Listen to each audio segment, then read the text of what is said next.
Lost files on Windows 11? Whether the deletion just happened or you only noticed missing files days later, RecoveryFox AI can help. In this video, I'll show you how to recover deleted files on Windows 11 step-by-step using RecoveryFox AI. First, download RecoveryFox AI from the official website, wonderfoxrecovery.com.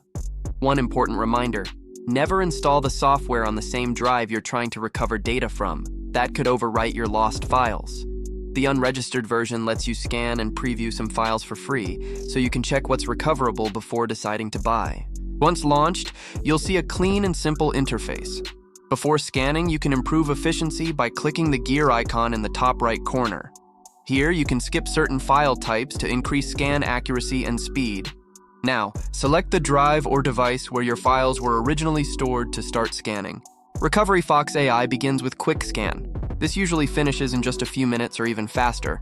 It's perfect for recently deleted files and often preserves original file names and folder structures. After that, the software automatically switches to AI Scan. This deeper scan is designed to detect long-term lost files or data from more complex lost scenarios. The software works completely offline.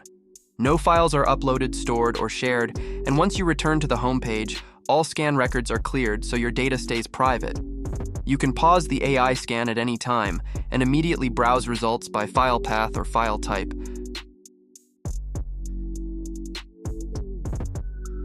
Right-click any file to preview it.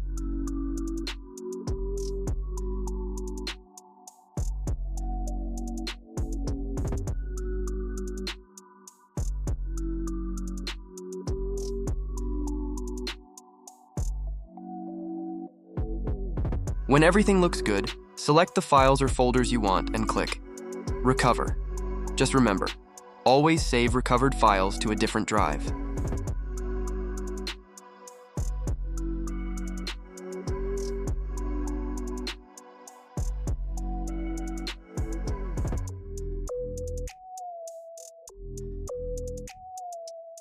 And that's it. That's how you recover deleted files or even files from a reformatted drive using RecoveryFox AI. If you're facing a similar data loss situation, give it a try. We're continuously improving recovery success rates and expanding support for more data loss scenarios. Thanks for watching. I'm Reco. See you next time.